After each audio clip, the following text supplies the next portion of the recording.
করুন। ওয়ালাইকুম আসসালাম। জি, আমি ঢাকা থেকে বলছি। আমার ৩ টা প্রশ্ন।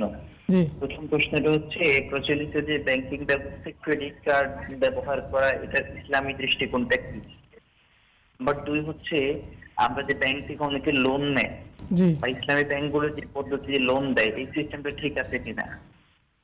জি, ৩ নাম্বার কোশ্চেন হচ্ছে, আমরা যে বাজার থেকে মুরগি ক্রয় করে সেটা ড্রেসিং করে এবং জি, একটি পাতিলের মধ্যে অনেকগুলো মুরগির ব্লাড লেগে থাকে, তো এটা ঠিক আছে কিনা সেই দৃষ্টিকোণ থেকে। জি দর্শক ধন্যবাদ। জি, আমরা বলছিলাম যে আল্লাহর সত্তাগতভাবে গুণাবলীর দিক থেকে, তার রুবুবিয়তের দিক থেকে এবং তার উলুহিয়ত বা ইবাদত প্রাপ্তির দিক থেকে অন্য কাউকে কোনো বস্তু বা ব্যক্তিকে যদি কেউ সেখানে অংশীদার সাব্যস্ত করে, তখন এটা শিরক হিসেবে সাব্যস্ত হয়। জি, তো এই শিরকের ক্ষেত্রে মানে এটা এমন পাপগুলোর মধ্যে সবচেয়ে জঘন্য পাপ। কোরআনে কারীম আল্লাহ তাআলা বলছেন সূরা লোকমান আলাইহিস সালাম তার সন্তানকে উপদেশ দিতে গিয়ে বলেন, ইয়া বুনাইয়া লা তুশরিক বিল্লাহ ইন্নাশ শিরকা লাযুলমুন আযীম। জি, যে হে আমার প্রিয় সন্তান, তুমি আল্লাহর সাথে কাউকে অংশীদার সাব্যস্ত করো না, এটা হচ্ছে সবচেয়ে বড় জুলম। জি, এবং কোরআন কারিমে আল্লাহ তাআলা বলছেন রাসূলুল্লাহ সাল্লাল্লাহু আলাইহি ওয়াসাল্লাম নয় শুধু, একেবারে আদম আলাইহিস সালাম থেকে শুরু করে সকল নবী রাসূলের প্রতি আল্লাহ তাআলা লাকাদ উহিয়া ইলাইকা ওয়া ইলাল লাযিনা মিন ক্বাবলিকুম লাইন আশরাকতা লায়াহবাতান্না আমালুক। জি, যে তোমার কাছে শুধুমাত্র ওহী প্রেরণ করা হয় নাই, তোমার কাছে তো প্রেরণ করা হয়েছে, ইতিপূর্বে যত নবী রাসূল আসছিল, তো সকলের কাছেই এটা ওহী হিসেবে আল্লাহ তাআলা পাঠিয়েছেন যে তুমি যদি কারোর সাথে কাউকে আল্লাহর সাথে শরীক সাব্যস্ত করো, তাহলে তোমার আমল সব বরবাদ হয়ে যাবে, নষ্ট হয়ে যাবে, ধ্বংস স্যার হয়ে আমরা যাবে। আপনার প্রাসঙ্গিক আলোচনা আবারও ফিরবো। তার মাঝে আমাদের একজন দর্শকের প্রশ্ন ছিল যে প্রচলিত ব্যাংকিং ব্যবস্থায় মানুষ যে ক্রেডিট কার্ড নেয়, এটা আসলে শরীয়ত সম্মত কিনা উনি জানতে চেয়েছেন। যে ক্রেডিট কার্ড হচ্ছে ব্যাংকের এক ধরনের ঋণ। জি, তো ঋণ, এটা প্রথম কথা হচ্ছে এটা করাটা খুব প্রশংসনীয় কাজ না। আর ঋণ করার ব্যাপারে ইসলামে অনুৎসাহিত করা হয়েছে। রাসূলুল্লাহ সাল্লাল্লাহু আলাইহি সাল্লাম নামাজে আল্লাহর কাছে প্রার্থনা করতেন, শেষ বৈঠকে দোয়া মাসুরের সময় একটা দোয়া পড়তেন যে আল্লাহুম্মা ইন্নী আউযু বিকা মিন আযাবিল কবর ওয়া আউযু বিকা মিন ফিতনাতিল মাসিহিদ দাজ্জাল ওয়া আউযু বিকা মিন ফিতনাতিল মাহইয়া ওয়াল মামাত ওয়া আউযু বিকা মিনাল মা'সামি ওয়াল মাগরাম। মাবরুম। তো আয়েশা সিদ্দিকা রাদিয়াল্লাহু তাআলা আনহা রাসূলুল্লাহ সাল্লাল্লাহু আলাইহি ওয়াসাল্লামকে জিজ্ঞাসা করলেন যে আপনি বেশি বেশি ঋণগ্রস্ততা থেকে আল্লাহর কাছে প্রার্থনা করেন কেন? আল্লাহ রাসূল সাল্লাল্লাহু আলাইহি ওয়াসাল্লাম বলছেন, ঋণগ্রস্ততার কারণে মানুষ দুটো গুনাহ করে, একটা হচ্ছে ওয়াদা খেলাপ করে আর একটা হচ্ছে মিথ্যা বলে। জি, এবং এটা বাস্তব আমাদের সমাজে। দেখবেন কেউ কারো পাওনা টাকা ঠিক মতো দিতে না পারলে ওয়াদা দেয়, ওয়াদা খেলাপ করে এবং বিভিন্ন অজুহাত পেশ করে কেন দিতে পারছে না, মিথ্যা অজুহাত পেশ করে। তো ফলে এই ঋণটা দুটো গুনাহের কারণ হয়ে দাঁড়ায়। জি, তো ঋণ তো শুধু ঋণ, এজন্য ঋণ না করা হচ্ছে সবচেয়ে ভালো। এরপরে কেউ যদি, যেহেতু ক্রেডিট কার্ডে একটা ঋণ দেয়া থাকে, খরচ না করলে পরিশোধ করা লাগে না, এটা একটা ফ্যাসিলিটি, সুবিধা। আধুনিক এক যুগে বহু মানুষের কাছে ঋণ চাওয়া আছে এবং অনেক জায়গায় আছে কেনাকাটার ক্ষেত্রে এটা পেমেন্ট করার সুবিধা আছে, এই জন্য এটা নেওয়া যেতে পারে, কোনো অসুবিধা নেই। কিন্তু এখানে সতর্কতার ব্যাপারটা হচ্ছে যে যদি নির্ধারিত ডেটে এটা পরিশোধ করা না হয়, তাহলে এখানে জরিমানা আরোপ অথবা সুদ আরোপ করা হয়, সেটা পরিশোধ করতে হয়। তখন যদি নির্ধারিত ডেটে পরিশোধ করতে না পারে, তাহলে সংশ্লিষ্ট ব্যক্তি যেই অতিরিক্ত জরিমানা বা সুদ আরোপ করবে, সেটার জন্য তিনি সুদ দেওয়ার যে গুণাটা কবিরা গুনায় লিপ্ত হবেন। তো এই জন্য এটা যে কোনো মুহূর্তে অ্যাক্সিডেন্টলি তার এই টাইম ওভার হয়ে যেতে পারে। তো এই জন্য এই আশঙ্কায় যথাসম্ভব না করতে পারলে ভালো, এবং যদি কেউ করেন তাহলে তাকে অবশ্যই ডিউ টাইমে পরিশোধ করতে পারে, সিনসিয়ার থাকতে হবে, না হয় তিনি গুনাহগার হবেন।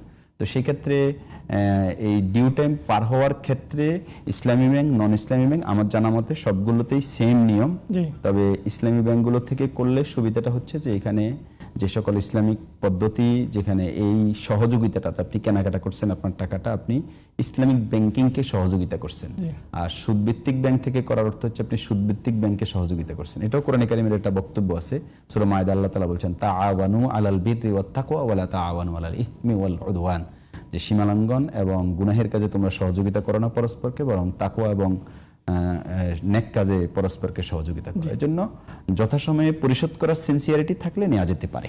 জি স্যার ধন্যবাদ। স্যার আমাদের দর্শকের আরেকটি ব্যাংক রিলেটেড প্রশ্ন, সেটা হচ্ছে আমাদের দেশে সাধারণত দেখা যায় মানুষ বাড়িঘর নির্মাণের ক্ষেত্রে, ব্যবসার ক্ষেত্রে মানুষ লোন নেয় ব্যাংক থেকে।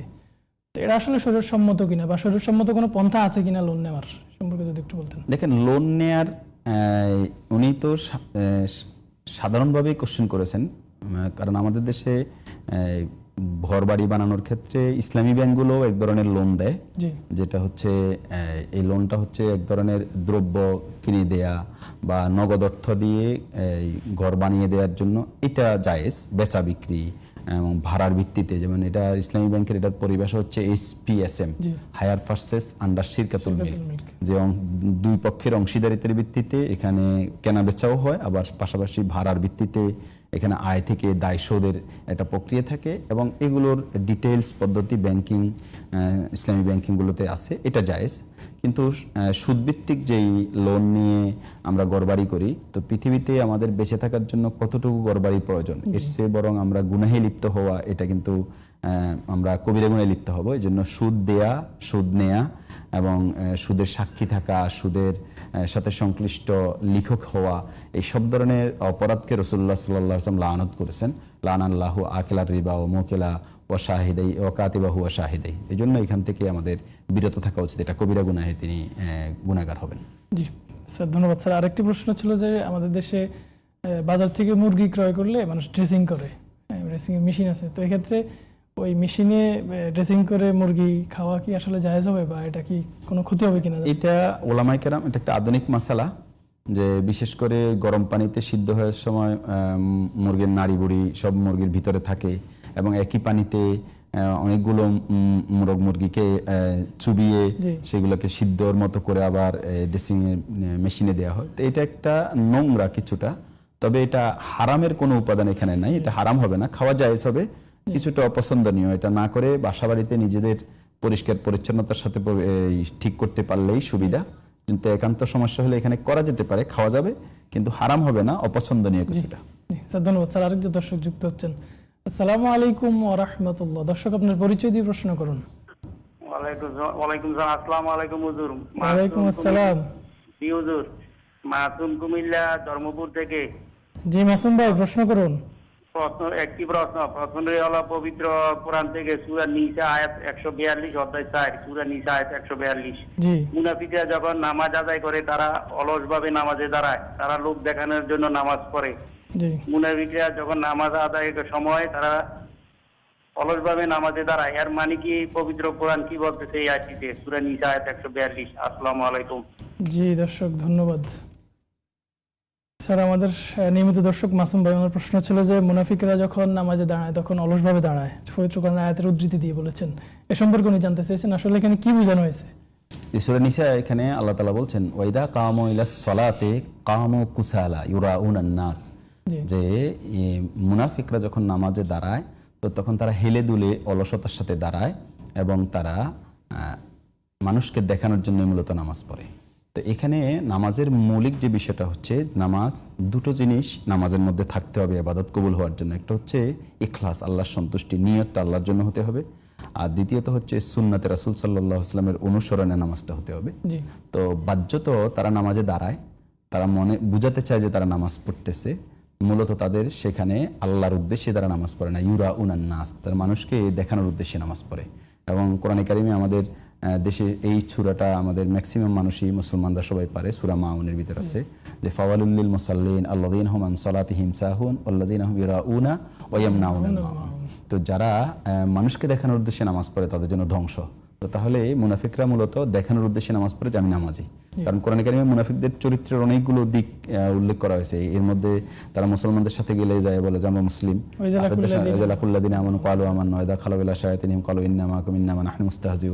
যে তাদের নিজেদের লোকদের সাথে একত্রিত হয়ে বললে যে আমরা ওখানে গিয়ে শুধু ঠাট্টা বিদ্রুপ সুলভ ওখানে একত্রিত হয়েছি যে বোঝানোর জন্য যে আমরা মুসলিম, আসলে আমরা মুসলিম না। তো ফলে নামাজের উপস্থিতিটাও সেম এই জিনিসটাই ছিল যে আমরা মুসলিম, এই কথা বোঝানোর জন্য, দেখানোর জন্য।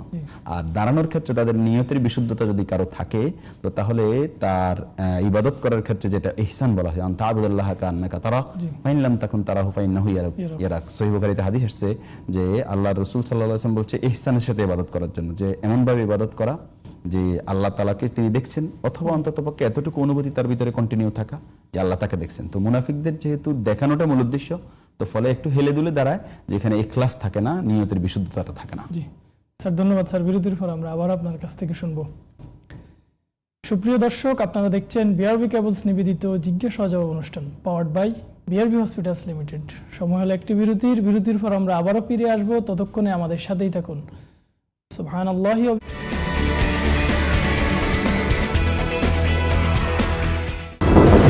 বৈরী আবহাওয়া, সাথে প্রিয়জনের অসুস্থতা, এমন কঠিন সময়ে আমরা বন্ধুর মতো পাশে আছি। সিদ্ধান্ত নেই দ্রুত। হ্যালো স্যার, পেশেন্টের অবস্থা ক্রিটিক্যাল, ওটিতে মুভ করছি।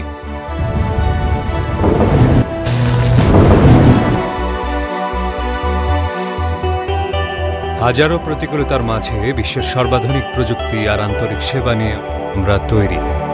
বিআরবি হসপিটালস লিমিটেড, কাঙ্ক্ষিত সেবার ঠিকানা। বাংলাদেশ আমার বাংলাদেশ, ঘরে ঘরে আলো হাসি হাসি বাংলাদেশ। সত্যি হাসে বাংলাদেশ, বিআরবি কেবলস এর ছোঁয়ায়। কি যে সুখে রে, যেখানে বিদ্যুৎ সেখানেই বিআরবি কেবল। হাসে বাংলাদেশ। বিআরবি কেবলস, নিরাপত্তা নিশ্চিত করে 100 ভাগ। এখন দেশ জয় করে সুখ্যাতি ছড়িয়ে পড়েছে বিদেশেও। বাংলাদেশ আমার বাংলাদেশ, আলোয় আলোয় হাসি বাংলাদেশ। বিআরবি কেবলস অন্যতম বিশ্বে বাংলাদেশের শীর্ষে। বৈরী আবহাওয়া, সাথে প্রিয়জনের অসুস্থতা, এমন কঠিন সময়ে আমরা বন্ধুর মতো পাশে আছি। সিদ্ধান্ত নেই দ্রুত। হ্যালো স্যার, পেশেন্টের অবস্থা ক্রিটিক্যাল, ওটিতে মুভ করছি।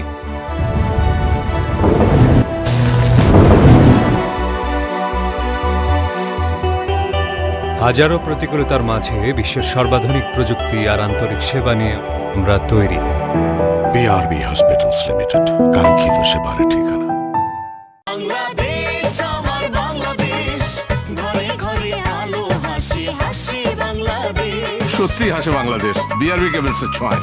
কি যে সুখে রে, যেখানে বিদ্যুৎ সেখানেই বিআরবি কেবল। হাসে বাংলাদেশ। বিআরবি কেবলস, নিরাপত্তা নিশ্চিত করে 100 ভাগ। এখন দেশ জয় করে সুখ্যাতি ছড়িয়ে পড়েছে বিদেশেও। বাংলাদেশ আমার বাংলাদেশ, আলোয় আলোয় হাসি বাংলাদেশ। বিআরবি কেবলস অন্যতম বিশ্বে বাংলাদেশের শীর্ষে। বৈরী আবহাওয়া, সাথে প্রিয়জনের অসুস্থতা, এমন কঠিন সময়ে আমরা বন্ধুর মতো পাশে আছি। সিদ্ধান্ত নেই দ্রুত। হ্যালো স্যার, পেশেন্টের অবস্থা ক্রিটিক্যাল, ওটিতে মুভ করছি।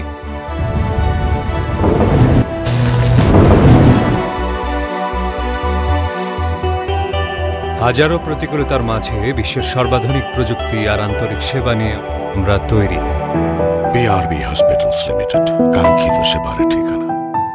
বাংলাদেশ আমার বাংলাদেশ, ঘরে ঘরে আলো হাসি হাসি বাংলাদেশ। সত্যি হাসে বাংলাদেশ, বিআরবি কেবলস এর ছোঁয়ায়। কি যে সুখে রে, যেখানে বিদ্যুৎ সেখানেই বিআরবি কেবল। হাসে বাংলাদেশ। বিআরবি কেবলস, নিরাপত্তা নিশ্চিত করে 100 ভাগ। এখন দেশ জয় করে সুখ্যাতি ছড়িয়ে পড়েছে বিদেশেও। বাংলাদেশ আমার বাংলাদেশ, আলোয় আলোয় হাসি বাংলাদেশ। বিআরবি কেবলস অন্যতম বিশ্বে বাংলাদেশের শীর্ষে। বৈরী আবহাওয়া, সাথে প্রিয়জনের অসুস্থতা, এমন কঠিন সময়ে আমরা বন্ধুর মতো পাশে আছি। সিদ্ধান্ত নেই দ্রুত। হ্যালো স্যার, পেশেন্টের অবস্থা ক্রিটিক্যাল, ওটিতে মুভ করছি।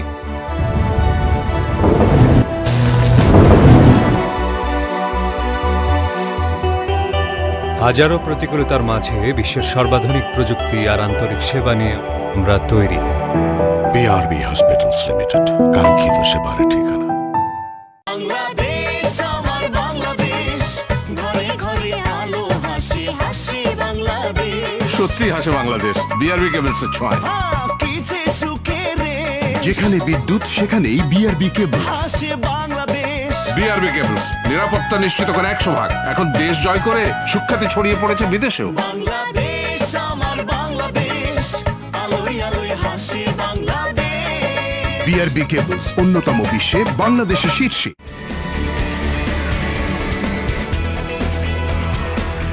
আসসালামু আলাইকুম ওয়া রাহমাতুল্লাহ। সুপ্রিয় দর্শক, বিরতির পর আবারও ফিরে এলাম। আপনারা দেখছেন বিআরবি কেবলস নিবেদিত জিজ্ঞাসা ও জবাব অনুষ্ঠান, powered by BRB hospitals limited. জীবন ঘনিষ্ঠ প্রশ্নের এই সমাধানমূলক অনুষ্ঠান জিজ্ঞাসা ও জবাব। আপনাদের মনের নানা প্রশ্নের সারাই সমাধান পেতে কল করুন স্ক্রিনে দেওয়া আমাদের নাম্বারে। স্যার, বিরতির পূর্বে আমরা আপনার থেকে শুনছিলাম, তো আমাদের শিরিক সম্পর্কে আপনার থেকে শুনছিলাম। শিরকের আমরা তো কয়েকটা দিক বললাম, যে এটা আল্লাহকে রব হিসেবে বিশ্বাসের ক্ষেত্রে যদি কেউ অংশীদার সাব্যস্ত করে তখন এটা রুবুবিয়তের শিরিক। তারপরে যদি ইবাদতের ক্ষেত্রে যদি কাউকে শিরিক করে তাহলে এটা ইবাদতের দিক থেকে শিরিক। এই শিরিকগুলোকে আবার দুই ভাগে ভাগ করা হয়েছে ওভারঅল সব শিরিকটাকে। একটাকে বলা হচ্ছে আশ-শিরকুল আকবার, আরেকটা বলা হচ্ছে আল-শিরকুল আসগর। তো আকবার শিরিক মানে হচ্ছে এমন শিরিক যে শিরিক করলে ওই যে কোরআন কারিমে যে আয়াতটা আমি বললাম, লা ইয়াহবাতান্না আমালুক, আমল বিনষ্ট হয়ে যাবে এবং সে কাফের হয়ে যাবে, ইসলাম থেকে বিচ্যুত হয়ে যাবে, খারিজ হয়ে যাবে এবং তিনি আর মুসলিম থাকবেন না। আল্লাহ তাআলার সত্তাগতভাবে যদি কেউ আরেকজনকে সত্তা হিসেবে স্বীকার করে, যেমন আল্লাহর সন্তান সাব্যস্ত করা, আল্লাহর স্ত্রী সাব্যস্ত করা, খ্রিস্টানদের মধ্যে অনেকের এই আকীদা আছে। আবার যদি ইবাদতের ক্ষেত্রে সিজদা, ইবাদত আল্লাহ পাবেন, সেক্ষেত্রে যদি কোনো দেবতাকে সিজদা করে, কোনো কবরকে সিজদা করে ইবাদতের উদ্দেশ্যে, তাহলে দেখা যাবে যে ওই সিজদাটা এই ইবাদতের শিরিকের মধ্য দিয়ে তিনি ইসলাম থেকে একেবারে বেরিয়ে গেলেন। স্যার আমাদের সাথে একজন দর্শক যুক্ত হচ্ছেন। আসসালামু আলাইকুম ওয়া রাহমাতুল্লাহ। দর্শক আপনার পরিচয় দিয়ে প্রশ্ন করুন। ওয়ালাইকুম আসসালাম, আমি ঢাকা থেকে বলছি। আমার দুটো প্রশ্ন, একটা হচ্ছে মহিলারা শাড়ি পরে যদি সালাত আদায় করে তাদের সালাত আদায় হবে কিনা। নাম্বার 2 হচ্ছে আমাদের আধুনিক সমাজে দেখা যায় যে ইদানিং মোবাইলে বিয়ে হয়, এই বিষয়টা শারীরিক দৃষ্টিকোণটা কি? জি দর্শক ধন্যবাদ। জি স্যার, আমরা যে আলোচনা ছিলাম এই জন্য বড় শিরিক যেটা, এই শিরিক ইসলাম থেকে মানুষকে বের করে দিয়ে একজন ব্যক্তি কাফের, অমুসলিম হিসেবে সাব্যস্ত হয়ে যান। আল্লাহ রুবুবিয়তের ক্ষেত্রে যেমন আল্লাহ রিজিক দাতা, আল্লাহ মালিক, আল্লাহ আমাদেরকে কোনো কিছু বিপদ দেন, বিপদ দূর করে দেন। এখন এই বিপদ দেয়া, বিপদ দূর করে দেওয়ার ক্ষেত্রে যদি কোনো মাজার, কোনো দেবতা, তারপরে কোনো পাথর ইত্যাদির ব্যাপারে বিশ্বাস পোষণ করে, সেখানে যদি মানুষ গিয়ে কোনো কিছু চায়, দোয়া করে যে সে তাকে সন্তান দেবে অথবা সন্তান অসুস্থতা ভালো করে দেবে, এই যে আল্লাহর রুবুবিয়তের জায়গায় যদি কেউ শিরিক করে তাহলে এগুলো বড় শিরিক। আর ছোট শিরিকের ব্যাপারে ইমাম আহমদ ইবনে হাম্বল রাহিমাহুল্লাহ একটা হাদিস বর্ণনা করেছেন সহিহ মুসনাদ আহমদের মধ্যে। আল্লাহ রাসূল সাল্লাল্লাহু আলাইহি ওয়াসাল্লাম বলেছেন, মান সাল্লা ইউরাই ফাকাদ আশরাকা, যে ব্যক্তি দেখানোর উদ্দেশ্যে নামাজ পড়লো সে শিরিক করলো। এবং অহংকারকে এটাকে গোপন শিরিক বলা হয়েছে। এরকম কিছু জিনিস আছে, যেমন আল্লাহ ছাড়া অন্য কারণ আমি যদি কেউ শপথ করে, আমাদের দেশে দেখবেন আপনি মাটির শপথ, ছেলের মাথার শপথ, কোরআনের শপথ, কাবার শপথ করে। এরকম কোন শপথ করার ক্ষেত্রে আল্লাহ ব্যতীত অন্য কারো ব্যাপারে যদি কেউ শপথ করে তাহলে এগুলো ছোট শিরিক হিসেবে সাব্যস্ত হবে। ছোট শিরিক দ্বারাও কবিরা গুনাহ হয়, ছোট গুনাহ না, শিরক হিসেবে ছোট কিন্তু গুনাহ হিসেবে সেটা কবিরা। তবে সে ইসলাম থেকে একেবারে বিচ্যুত হয়ে অমুসলিম সাব্যস্ত হবে না, কাফের সাব্যস্ত হবে না। এজন্য সব ধরনের শিরিক থেকে আমাদের বিরত থাকা উচিত এবং এগুলো ভালো করে জানতে হবে। কোরআন কারীমে আল্লাহ তাআলা বলছেন, ইন্নাল্লাহা লা ইয়াগফিরু আন ইউশরাকা বিহি ওয়া ইয়াগফিরু মা দুনা যালিকা লিমান ইয়াশা। আল্লাহর সাথে শিরিক ব্যতীত অন্য সকল গুনাহ আল্লাহ তাআলা মাফ করে দিবেন, কিন্তু শিরিক আল্লাহ মাফ করবেন না। এজন্য শিরিক সম্পর্কে জানা এবং এটা থেকে বিরত থাকার ব্যাপারে সতর্ক থাকা প্রত্যেক মুসলিমের দায়িত্ব। জি স্যার ধন্যবাদ। স্যার আমাদের একজন দর্শকের প্রশ্ন ছিল যে অনেক সময় মহিলারা দেখা যায় শাড়ি পরে নামাজ পড়ে, তো শাড়ি পরে নামাজ পড়লে নামাজের কোনো ক্ষতি হবে কিনা উনি জানতে চেয়েছেন। বিষয়টা হচ্ছে নামাজের জন্য শাড়ি পরা বা জামা পরা এগুলো কোনোটাই ইসলামী শরীয়ত সুনির্দিষ্টভাবে বলে নাই যে এটা পড়তে হবে, এটা পড়তে হবে। ইসলামী শরীয়তের বক্তব্য হচ্ছে যে সতর ডাকা ফরজ। খুযু যিনাতাকুম ইনদা কুল্লি মসজিদ। কোরআন কারীমে আল্লাহ তাআলা বলছেন যে তোমরা তোমাদের সৌন্দর্যকে ধারণ করো সিজদার সময়, মানে নামাজের সময়। এখন সৌন্দর্য কতটুকু ধারণ করবে? পুরুষের জন্য পুরুষের সতর, মহিলার জন্য মহিলার সতর। মহিলার মুখমণ্ডল এবং হাতের কবজি ব্যতীত বাকি পুরোটাই হচ্ছে সতর। হানাফি মাযহাবের একটা বক্তব্য আছে যে পায়ের যেই পাতা এটা খোলা রাখলেও নামাজ হয়ে যাবে। মুফতি শফি রাহিমাহুল্লাহ মারিফুল কোরআনে এই আয়াতের তাফসিরে বলেছেন এবং ওলামাদের অনেকেই বলেছেন। তবে হানাফি মাযহাবের প্রাচীন আলেম যারা, যেমন বাদায়ুস সানায়ের ভিতরে এবং প্রাচীন আলেম, তারা বলছেন পাও ঢেকে রাখতে হবে। তো এই ক্ষেত্রে আমরা বাকি তিন মাযহাবের বক্তব্য পাও সতরের অন্তর্ভুক্ত। আমরা মনে করি এই ক্ষেত্রে অগ্রাধিকার দেয়া মত হচ্ছে যে পা সহ ঢেকে রাখবে, শুধুমাত্র মুখমণ্ডল এবং হাতের কবজি ব্যতীত বাকি পুরো শরীর ঢেকে মহিলাদের নামাজ পড়তে হবে। এমনকি পাও ঢেকে রাখাই হচ্ছে সর্বোচ্চ সতর্কতা আমরা মনে করি। যদিও হানাফি ওলামায়ে কেরামদের একটা বিরাট অংশের মত হচ্ছে নামাজ হয়ে যাবে, কিন্তু এখানে উত্তম হচ্ছে বা সতর্কতা হচ্ছে ঢেকে রাখা। সেক্ষেত্রে পেটিকোট বা শাড়ি যদি পরা থাকে তাহলে সেটাকে একটু নিচু করে দিলে পা সহ ঢেকে যাবে। তো সেক্ষেত্রে একজন মহিলা যদি একটা শাড়ি দিয়ে তার পুরো শরীর ঢেকে রাখতে পারেন কবজি পর্যন্ত তাহলে নামাজ হবে। কিন্তু সাধারণত একটা শাড়ি দিয়ে আমাদের দেশে যে শাড়িগুলো পরে হাত এবং পেট, পিঠ, কাঁধ, মাথা সবকিছু একসাথে ঢেকে এটা আসলে নামাজ পড়া খুবই কঠিন। এই জন্য সবচেয়ে ভালো হচ্ছে যে সালোয়ার কামিজ অথবা মেক্সি অথবা হিজাব পাওয়া যায়, এগুলো হিজাব পরে একেবারে হাত পর্যন্ত, এখানে কবজি পর্যন্ত, যেগুলো রাবার দিয়ে লাগানো থাকে, এরকম জামা পরে নামাজ পড়লে সবচেয়ে সতর ডাকার জন্য সতর্কতা থাকে এবং বিশেষ করে সেজদায় গেলে, রুকুতে গেলেও সতর খোলার কোনো সম্ভাবনা থাকে না। জি স্যার, ধন্যবাদ। স্যার, দর্শকের আরেকটি প্রশ্ন ছিল যে আমাদের দেশে সাধারণত দেখা যায় যে মোবাইলে বিয়ে হয়, কনে বা বর বিদেশে থাকে বা কনে বর দেশে থাকে, তো এক্ষেত্রে মোবাইলে বিয়ে হয়, তো এইটা কি আসলে শরিয়া সমর্থন করে কিনা, শরীয় দৃষ্টিকোণ থেকে যদি বলতে? বিবাহের ক্ষেত্রে রসুল সাল্লাল্লাহু আলাইহি ওয়াসাল্লাম বা সাহাবাই কেরামের জামানায় অথবা ইমামদের জামানায় তো এরকম মোবাইল যোগাযোগ ছিল না, তো ফলে ওই সময়ে এই বৈবাহিক সম্পর্কের এই মাসালাও ছিল না, যেহেতু এটা আধুনিক একটা যান্ত্রিক স্যাটেলাইটের যুগে মোবাইল যোগাযোগের যুগ। জি স্যার, একজন দর্শক যুক্ত হচ্ছেন। আসসালামু আলাইকুম ওয়া রাহমাতুল্লাহ। দর্শক, আপনার পরিচয় দিয়ে প্রশ্ন করুন। জি, আমি ঢাকা থেকে বলছি। আমার দুটো প্রশ্ন, একটা হচ্ছে আমরা জানি যে উটের গোশত খেলে অজু করতে হয়, বিষয়টা ঠিক আছে কিনা বা এটা শারীরিক দৃষ্টিকোণটা কি? জি। আরেকটা প্রশ্ন হলো, বর্তমান জামানে দেখা যায় যে অনেকের মাহরাম থাকে না, তো যার জন্য সে হজ বা উমরা করতে পারে না। তো কারো যদি মাহরাম তাকে এয়ারপোর্ট পর্যন্ত পৌঁছে দেয়, পরবর্তীতে আবার সৌদি এয়ারপোর্টে অন্য কোনো মাহরাম তাকে রিসিভ করে, তাহলে এই ক্ষেত্রে তার হজ ও উমরা করতে পারবে কিনা? জি জি জি দর্শক, ধন্যবাদ। স্যার, আমরা যে আলোচনা ছিলাম মোবাইলে বিবাহ, এক্ষেত্রে ইসলামের এই মৌলিক দিক বিবাহের ক্ষেত্রে হলো দুটো দিক, একটা হলো ইজাব কবুল, অর্থাৎ এক পক্ষ প্রস্তাব দিবে আর এক পক্ষ গ্রহণ করবে, আর সাথে সাক্ষী থাকবে, দুজন পুরুষ অথবা একজন পুরুষ দুজন মহিলা সাক্ষী থাকবে। তো সেক্ষেত্রে যদি এমন হয় যে ওখানে দুজন সাক্ষী আছে বিদেশে, এখানে দুজন সাক্ষী আছে এবং এই দুই সাক্ষীকে দেখে, বিশেষ করে কলটা যদি ভিডিও কল হয় এবং সত্যিকার অর্থে ওই ছেলে এবং মেয়ে দুপক্ষ ইজাব কবুলের সাক্ষীরা জ্ঞাত হয়, তাহলে আশা করি এই বিবাহ হয়ে যাবে, যেহেতু ইজাব কবুল প্রত্যেকে শুনছে এবং সাক্ষীরা দেখছেন। তবে উত্তম হচ্ছে যখন দেশে আসবে তখন আরেকবার বিবাহটা ইজাব কবুলটা সম্পন্ন করে নেওয়া হচ্ছে উত্তম, তাহলে আর কোনো সন্দেহ থাকে না। জি স্যার, ধন্যবাদ। স্যার, আরেকজন দর্শকের প্রশ্ন ছিল যে অজুরত অবস্থা যদি কেউ উটের মাংস খায় তাহলে কি আবার তাকে অজু করতে হবে কিনা, বা উটের গোশত খেলে অজু ভেঙে যায় কিনা, এই সম্পর্কে? এটা তাওয়াদ্দাউ মা মাসাতিন্নার হাদিসে আসছে যে তোমরা আগুনে রান্না করা খাবার খেলে উজু করবে, তবে সেক্ষেত্রে উটের গোশতের ব্যাপারে মতভেদ আছে। তা আমরা মনে করি যে অন্য সকল ক্ষেত্রে যে কোনো রান্না করা খাবার খেলে উজু ভাঙবে না, তবে আধুনিক আলেমদের ভিতরে সলেহ আল সামিন রাহিমাহুল্লাহ ফতোয়া দিয়েছেন যে উটের গোশত যদি কেউ রান্না করা উজুর পরে খায় তাহলে তার উজু করতে হবে। জি স্যার, ধন্যবাদ। স্যার, একজন দর্শক যুক্ত হচ্ছেন। আসসালামু আলাইকুম ওয়া রাহমাতুল্লাহ। দর্শক, আপনার পরিচয় দিয়ে প্রশ্ন করুন। আসসালামু আলাইকুম। হুজুর, আমার একটা প্রশ্ন ছিল যে সৌদিতে আর বাংলাদেশে যে ঈদের দিন আর কি, সৌদিতে একদিন আগে ঈদ হয়, আমাদের দেশে একদিন পরে, কিন্তু আমাদের বাংলাদেশে কিছু কিছু অঞ্চলে দেখা যায় যে সৌদির সঙ্গে ঈদ করে, তো ওই দিক দিয়ে যে দেখা যায় যে অন্য অঞ্চলের মানুষগুলো মানে রোজা রাখে, তো ঈদের দিনে তো রোজা রাখা হারাম, তাহলে এটা যে মানে এক অঞ্চলের মানুষ ঈদ করতেছে আরেক অঞ্চলের মানুষ রোজা রাখতেছে একই দেশে, তাহলে এটা আসলে ইসলামিক দিক দিয়ে? জি দর্শক, ধন্যবাদ, আপনার প্রশ্ন আমরা বুঝতে পেরেছি।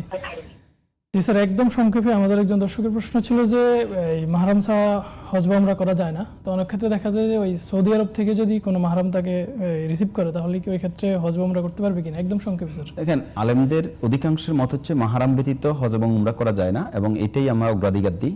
তবে ইউসুফ কারজাবি রাহিমাহুল্লাহর একটা ফতোয়া আছে, তিনি বলছেন যদি বিমান এয়ারপোর্ট পর্যন্ত এখানে মাহরাম তাকে পৌঁছাইয়ে দেয়, আর ওখানে এয়ারপোর্টে নামার পরে যদি মাহরাম রিসিভ করে এবং সেখানে তার সাথে সঙ্গ দিয়ে তাকে উমরা করিয়ে নেন, তাহলে বিমানের সফরটা শুধুমাত্র মাঝখানে এতটুকু সফরটা শুধুমাত্র সে একাকী করলো, এবং এটা সবচেয়ে বেশি পৃথিবীতে যত সফর আছে যানবাহনে সবচেয়ে বিমানের সফরটাই বেশি নিরাপদ। তো ফলে এতটুকুকে ইউসুফ কারজাবি রাহিমাহুল্লাহ জায়েজ বলেছেন। তো কেউ যদি এতটুকু করে তাহলে জায়েজ হয়ে যাবে। তবে বিন বাজ রাহিমাহুল্লাহ সহ আধুনিক অনেক ওলামা কেরাম এটাকেও না জায়েজ বলেছেন এই কারণে, কারণ অনেক সময় দেখবেন বিমানের যান্ত্রিক গোলযোগ দেখা যেতে পারে, কোনো জায়গায় ল্যান্ড করে ফেলে, তখন অনেক লেট হয়, তো ফলে একজন মহিলা তখন একাকী, তাকে আসলে সিকিউরিটি দেয়া, নিজের নিরাপত্তা, এটা খুবই কঠিন। এই জন্য মাহরাম ব্যতীত উমরা করাটাকে আমরা জায়েজ মনে করি না, তবে এতটুকু সুযোগে যদি কেউ করে আশা করি হয়ে যাবে ইনশাআল্লাহ। স্যার, একদম সংক্ষেপে আমরা একেবারে শেষ পর্যায়ে চলে এসেছি। একটা প্রাসঙ্গিক প্রশ্ন, দেখা যায় যে বর্তমানে ঈদের ক্ষেত্রে সৌদিতে আমাদের একদিন আগে ঈদ হয়, আমাদের পরে হয়, তো আমাদের দেশে কিছু অঞ্চলে দেখা যায় যে মানুষ সৌদির সাথে মিল রেখে ঈদ করে। তো দর্শক জানতে চেয়েছেন যে তারা যদি সৌদির সাথে ঈদ করে তাহলে আমাদের দেশে রোজা হয়, তো ঈদের দিনে রোজা রাখাটা হারাম, তো উনি এই সম্পর্কে জানতেছেন একদম সংক্ষেপে স্যার।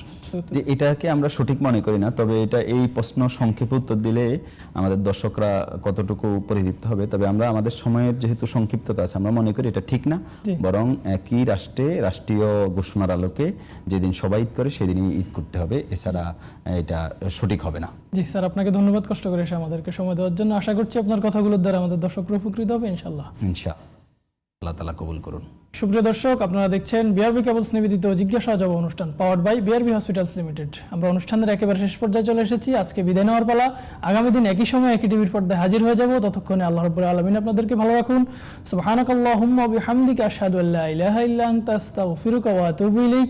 আসসালামু আলাইকুম ওয়া রাহমাতুল্লাহ। মিনারের সুর কি তুমি শোনো না?